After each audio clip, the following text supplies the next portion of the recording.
Guys, I used to think I was one of the most productive people I knew because I'm always doing something. But then I tracked every single hour of my day for 30 days. And what the data showed me was very embarrassing. Today, I'm going to show you exactly what I tracked, what I found, and the one shifts that changed how I structure every single day. And I promise you, by the end of this video, you're going to think about your own time very differently. So stick with me and let's go into it.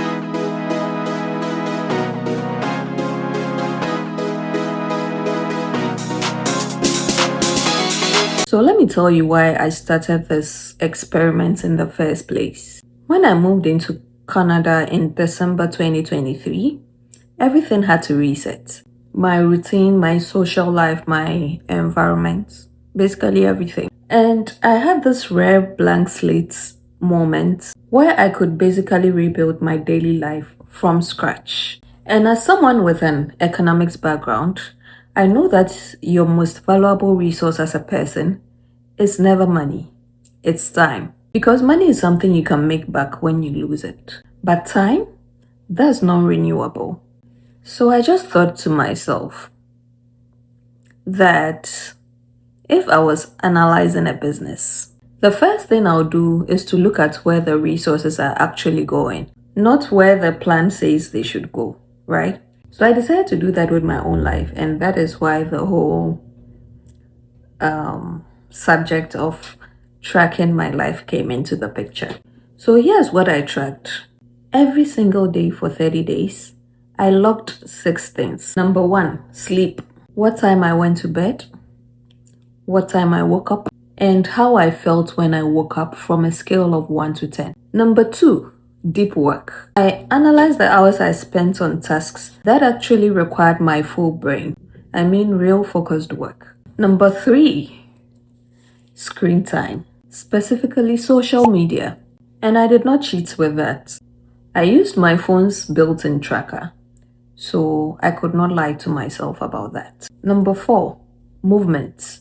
Whether I exercised, walked, or basically just moved my body from my bed to another part of the house. Number 5, social energy. That one was more about who I spent my time of the day with and how I felt afterwards. Finally, number 6, mood.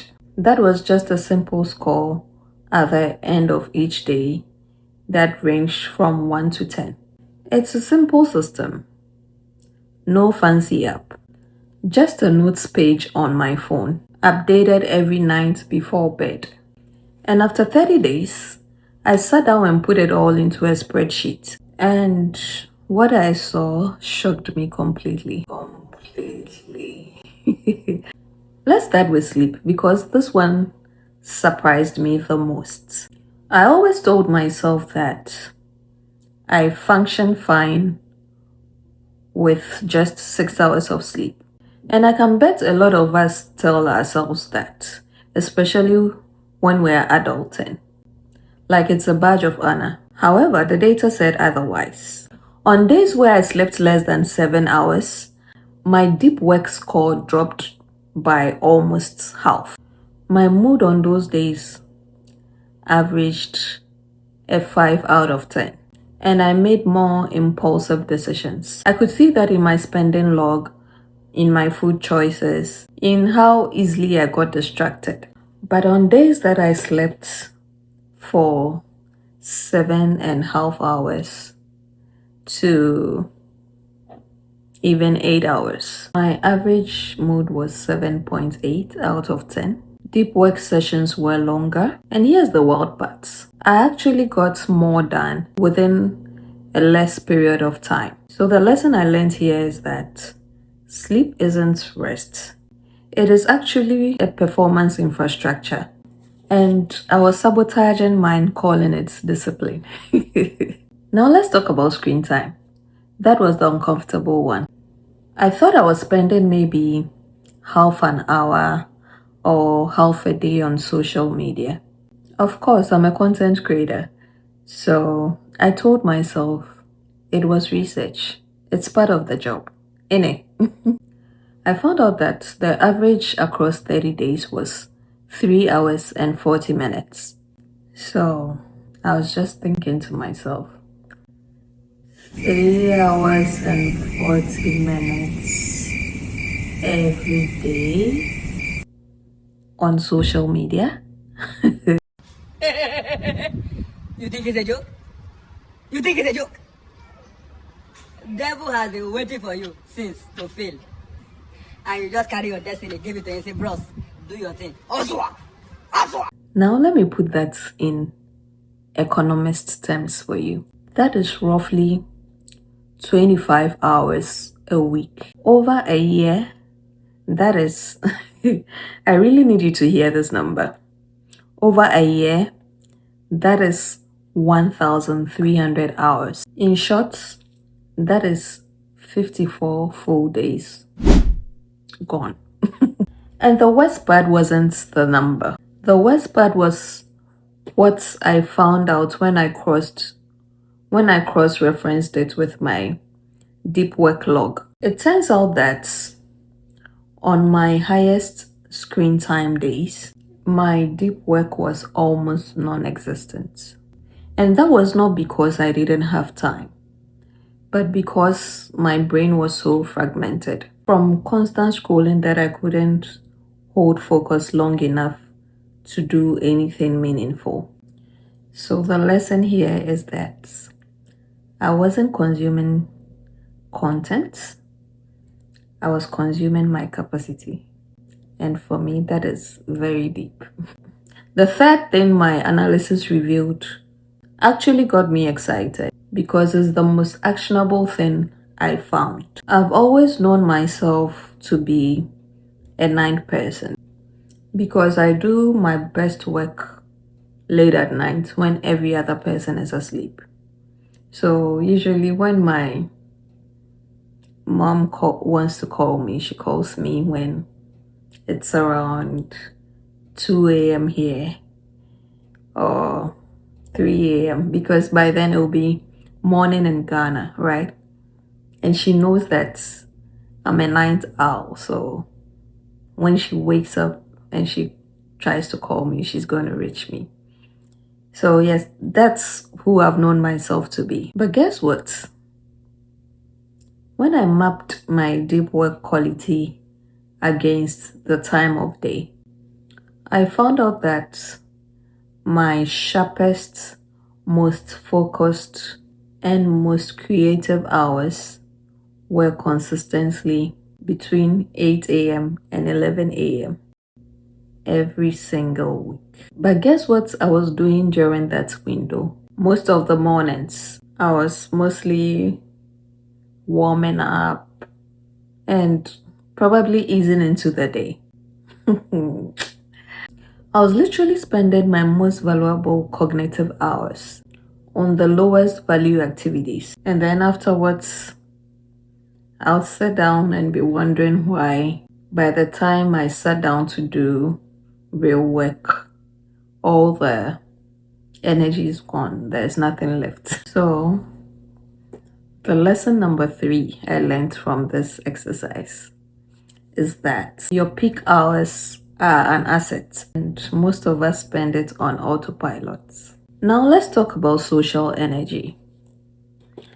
This was the one I wasn't expecting to feel so deeply. It was something that I really took lightly. So I tracked every social interaction, in person, calls, even long voice notes. And after each one, I logged one thing. Did I feel energized or drained? The pattern was stuck.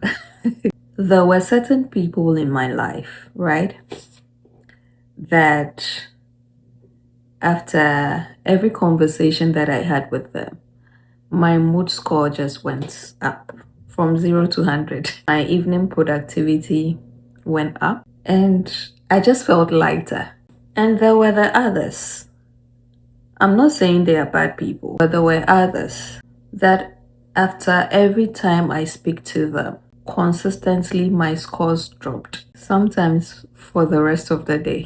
Look, data doesn't lie. It doesn't have feelings. It just shows you what the truth is. And the truth here is that I had been given equal time and equal energy to relationships that had unequal returns. As an economic analyst, I know this is called misallocation of resources. In real life, it's called not protecting your peace. Now let's talk about the final revelation of this analysis.